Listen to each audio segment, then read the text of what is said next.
5 দফা দাবিতে দ্বিতীয় দিনের মতো দেশব্যাপী কর্মবিরতি ও ক্লাস বর্জন কর্মসূচি পালন করছেন ইন্টার্ন চিকিৎসক ও মেডিকেল শিক্ষার্থীরা।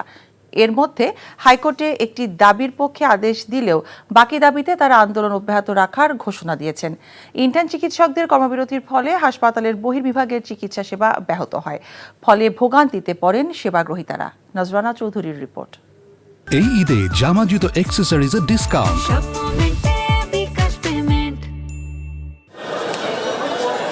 5 দফা দাবিতে আন্দোলনরত ইন্টার্ন চিকিৎসক ও মেডিকেল শিক্ষার্থীরা তাদের দ্বিতীয় দিনের কর্মসূচির অংশ হিসেবে বুধবার সকালে কেন্দ্রীয় শহীদ মিনারে জড়ো হন। নিজেদের দাবির পক্ষে স্লোগান ও বক্তব্য তুলে ধরেন তারা। এরই মধ্যে হাইকোর্ট একটি বিষয়ে তাদের পক্ষে রায় দিলে তারা সন্তোষ প্রকাশ করেন। একই সাথে হুঁশিয়ার করে দেন তাদের বাকি দাবিগুলো পূরণ না হওয়া পর্যন্ত আন্দোলন চালিয়ে যাওয়ার। কে ডাক্তার আর কে ডাক্তার না, এটা তো সাধারণ মানুষের জানানো উচিত।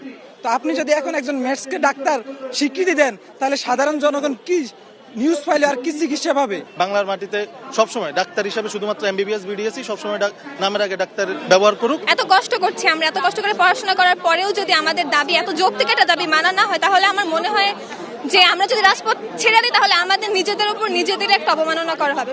বরিশাল মেডিকেল কলেজ হাসপাতালে সকাল থেকেই চিকিৎসকরা 5 দফা দাবি আদায়ের কর্মসূচি হিসেবে বহির্বিভাগে রোগী দেখা বন্ধ রাখেন। এর ফলে চিকিৎসা না পেয়ে অনেক রোগী বিপাকে পড়েন। আগে থাকতে এটা জানাই দেবে যে অমুক দিন বন্ধ থাকবে, লোকজন আসবে না, কিন্তু মানুষের তো বিভ্রান্তিতে কেন ফেলায়? টিকিট কেটে না, মেডিকেলের অবস্থা এইরকম।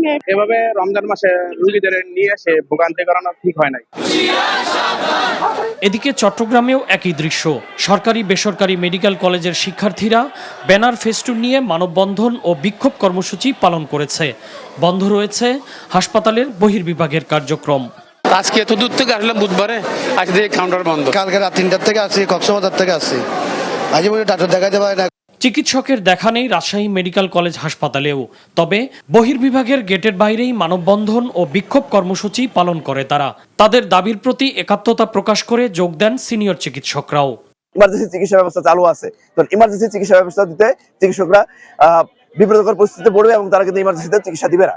5 দফা দাবিতে ইন্টার্ন চিকিৎসক ও মেডিকেল কলেজের শিক্ষার্থীরা ক্লাস ও পরীক্ষা বর্জন করেছে খুলনা, রংপুর, সিলেট ও কুমিল্লায়ও। বন্ধ রয়েছে হাসপাতালগুলোর বহির্বিভাগ। তাদের দাবি পূরণ না করা হলে নতুন কর্মসূচি ঘোষণার হুঁশিয়ারিও দেন আন্দোলনকারীরা। নজরানা চৌধুরী, এনটিভি নিউজ, ঢাকা। এই ঈদে জামা জুতো অ্যাক্সেসরিজের ডিসকাউন্ট।